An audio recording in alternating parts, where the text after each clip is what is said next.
दोस्तों रहा नहीं गया। कुछ अपना फादर्स डे के कुछ एक दो पोस्ट थे, थोड़ा सा बात करना लगा। और फिर वो कहते हैं ना कि हाथ में अगर सामान ज़्यादा देर तक रखे तो वो दर्द देता है, लेकिन उससे भी ज़्यादा दर्द देता है मन में अगर कुछ बात हो और अगर अगर हम शेयर नहीं करते हैं, किसी को बताते नहीं है, तो वो ज़्यादा तकलीफ देती है। तो वो मुझे तब से लग रहा था कि जाने दो, नहीं तो कल बात करूंगा नहीं, लेकिन बात कर लेना चाहता हूँ। सबसे पहले आज फादर्स डे है। एक दो पोस्ट है तो उसके अंदर मैं आपको बोलना चाहता हूँ। सवेरे किसी ने शेयर किया था, मैंने भी पोस्ट किया है। पिता एक उम्मीद है, एक आस है, परिवार की हिम्मत है, एक विश्वास है, बाहर से सख्त अंदर से नर्म है। पिता संघर्ष की आंधी में हौसले की दीवार है, परेशानियों से लड़ने की दो धारी तलवार है, बचपन में खुश करने वाला खिलौना है, नींद लगे तो पेट पर सुलाने वाला बिछोना है, सपनों को पूरा करने वाली जान है, इन्हीं से तो माँ और बच्चों की पहचान है। सवेरे सवेरे किसी ने पोस्ट किया था, मुझे बहुत अच्छा लगा, तो वहां पे मैंने मेरी एक लाइन ऐड कर दी। मैंने ऐसी लाइन ऐड कर दी है उसके अंदर पोस्ट करते समय कि सफलता की ऐसी कोई भी सीढ़ी नहीं है, सफलता की ऐसी कोई भी सीढ़ी नहीं है, आप चाहे जो भी मार्ग स्वीकार लीजिए। और अगर वहां पे अगर पिता का जिक्र ना हो, उस सीढ़ी के ऊपर अगर पिता का जिक्र ना हो, तो वो सफलता नहीं होती है, ऐसा नामुमकिन है। तो कहने का तात्पर्य मेरा है कि पिता को आप कम मांगते नहीं है, लेकिन हमारी कुछ चीजें ऐसी होती है जो हम नजरअंदाज कर देते हैं। जैसे कि पिता का ये संघर्ष, ये ईपीएस 95 पेंशनर्स का मैं बहुत देर से जुड़ा, मैं इस चीज से बहुत देर से जुड़ा। कभी कभी आंदोलन के यहाँ पे मीटिंग्स होते थे, वहां पे जाता था तो पिता के कहने के ऊपर मैं जाता था कि मीटिंग में क्या हो रहा है क्या नहीं। लगता था कि ये इतने बूढ़े लोग, इतने एज हो चुकी है, लेकिन ये युद्ध लड़ रहे हैं, क्या मिलेगा इसमें, कितने लोग जिंदा रहेंगे, क्या होगा। हमारे तो पिता अभी से ही घर में बैठे हैं, घर के बाहर नहीं निकलते, तो क्या होगा।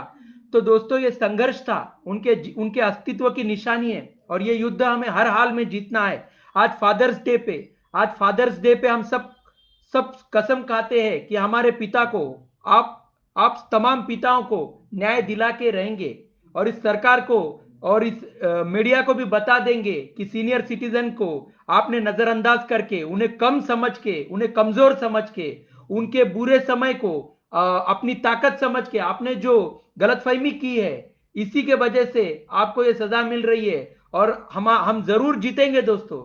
हमारे जो पेंशनर्स भाई हमें छोड़ के चले गए हैं, उन लोगों को भी हम जरूर न्याय दिलाएंगे। वो गए नहीं है, उनके आशीर्वाद इस आंदोलन में और चार चांद कर रहे हैं कि अब तो वो पूरा पूरा समय हमारे लिए दे रहे।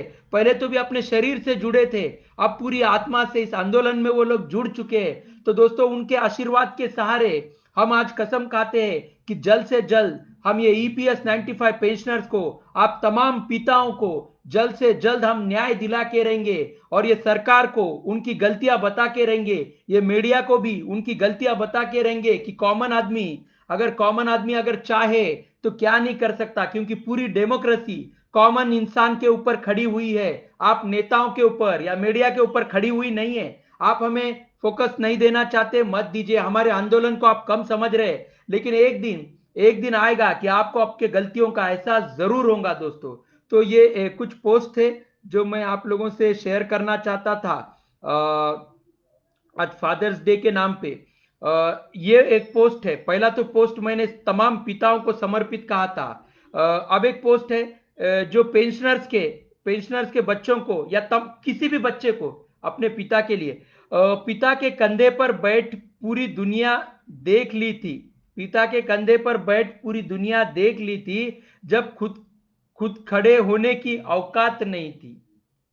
तो उन उनके ही नौकरी के ऊपर हम आज जो पढ़े लिखे हैं, आज जो हम अपने आप को सक्सेसफुल मान रहे हैं, तो दोस्तों वो उन्हीं की नौकरी थी, जिस संघर्ष से उन्होंने नौकरी की है। जो पिछली सरकार की गलत रणनीतियों के वजह से आज उनको जो तकलीफें हो रही है, जो दर दर वो भटक रहे हैं, जो जो उनको उनकी मानसिक पीड़ाएं हैं, हम उन्हें पुनः फिर फिर से हम उन्हें न्याय दिला के रहेंगे, उन्हें न्याय मिलना जरूरी है। और ये तमाम 65 लाख पेंशनर्स जो है, इन्हें न्याय जरूर मिलेगा दोस्तों।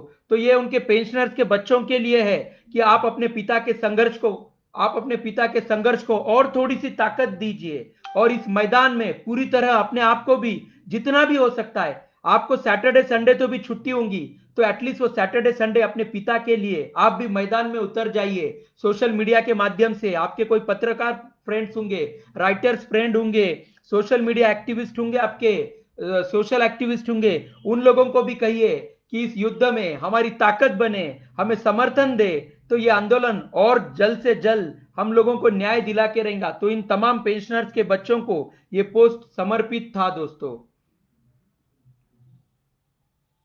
तो मुझको छांव में रखा, मुझको छांव में रखा और खुद जलता रहा, मुझको छांव में रखा और खुद जलता रहा धूप में, मैंने देखा है एक फरिश्ता बाप के रूप में। ये जो पोस्टिंग्स आते हैं फेसबुक के ऊपर, सवेरे रोज देखता हूं कि कुछ ना कुछ फेसबुक के ऊपर पॉजिटिव निकले। तो आज फादर्स डे था, तो ये एक दो पोस्ट रह गए थे। पहले तो मैं पूरा अपना रोष व्यक्त कर रहा था, क्योंकि नजर नजर हटती नहीं दोस्तों।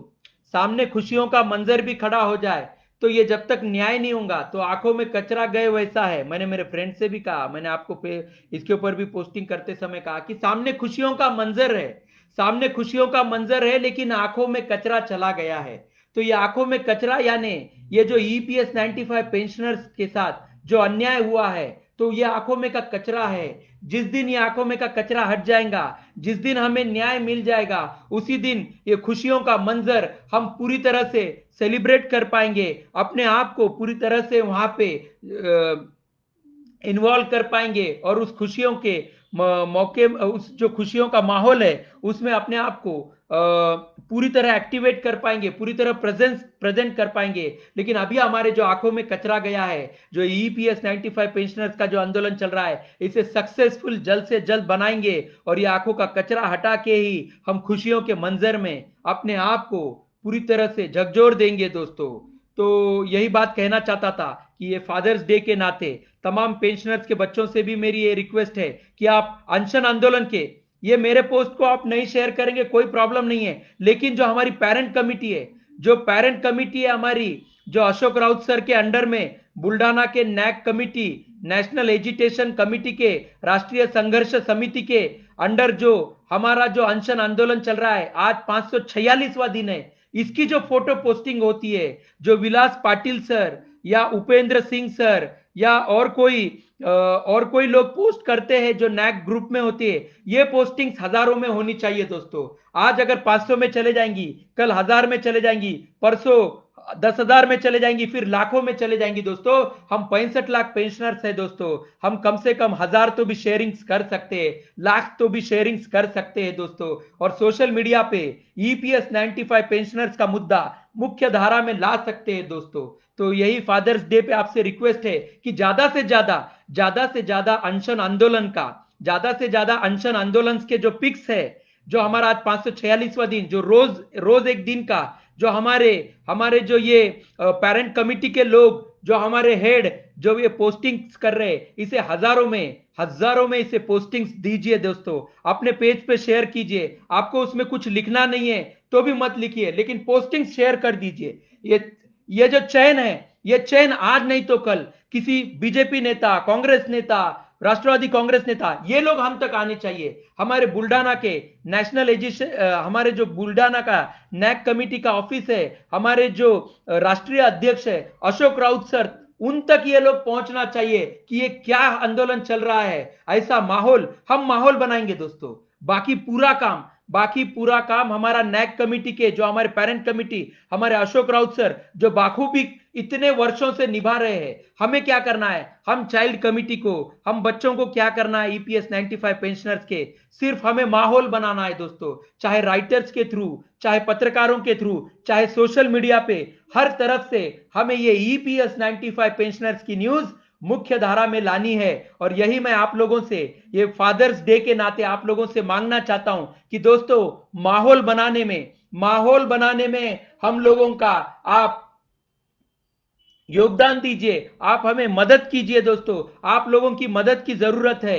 EPS 95 pensioners calling to the nation, calling to the voice of the nation, आप लोगों को कॉल कर रहे हैं, आप लोगों को बुला रहे हैं कि आप लोग हमें वो माहौल बना के दीजिए। बाकी हमारा काम पूरा नैक कमिटी, बहुत अच्छे से निभा रही है दोस्तों। तो आप लोगों से रिक्वेस्ट है कि आप लोग प्लीज हेल्प कीजिए, ज्यादा से ज्यादा शेयर कीजिए, और कोई आपके दोस्त है उनको कहिए, आपके कोई पत्रकार दोस्त होंगे, आपके कोई राइटर दोस्त होंगे, आपके कोई और उद्योगपति दोस्त होंगे, उनसे भी कहिए कि हम लोगों के इस माहौल बनाने में, ये डेमोक्रेसी को फिर से जागृत करने में, ये ईपीएस 95 पेंशनर्स को न्याय दिलाने में आप लोग हमारा हमारा मदद कीजिए दोस्तों, हमें माहौल बना के दीजिए। यही मैं आप लोगों से ये फादर्स डे पे कहना चाहता हूं। तो ये 2 पोस्ट थे, तो ये बात मुझे कहना था। जो पिक्चर भी था, अजय देवगन जी ने जो पिता के ऊपर पिक्चर बनाया है, उसमें का गाना जो बार बार याद आता है, वो गाना मैं जब भी वो गाना गुनगुनाता हूं अपने आप को एक छोटा बच्चा महसूस करता हूं। वो गाना जो बार बार गुनगुनाता हूं अपने आप को एक छोटा बच्चा महसूस करता हूं, जहां पे मेरे को दुनियादारी मालूम नहीं है। तो वहां पे जब मैंने पापा को फील करना, बोले तो जो फील होना चाहिए था, जो फील नहीं कर पाया, तो वो गाने के रूप में मेरे को बहुत अच्छा लगता है कि चंदा ने पूछा तारों से। मैं पहले भी कह चुका हूं दोस्तों, वापस कह रहा हूं, क्योंकि वो रहा नहीं जाता है तो कह देना लगता है दोस्तों। चंदा ने पूछा तारों से, तारों ने पूछा हजारों से, सबसे प्यारा कौन है? पापा, मेरे पापा, पापा, आपके पापा। ईपीएस 95 पेंशनर्स के बच्चों से कह रहा हूं, पापा, आपके पापा, पापा, आपके पापा। ठीक है दोस्तों, हैप्पी फादर्स डे। तो बात याद रहेंगे, फादर्स डे पे आपको बात याद रहेंगी, ज्यादा से ज्यादा शेयरिंग, और हमें माहौल बनाना है दोस्तों। तो आप लोग हमारा साथ जरूर दोगे, इसी उम्मीद के साथ आपको ये केस आपके भी हवाले में कर देता हूं दोस्तों। जय हिंद, जय भारत, ज्येष्ठ भारत श्रेष्ठ भारत, नैक कमिटी जिंदाबाद, ईपीएस 95 पेंशनर्स जिंदाबाद।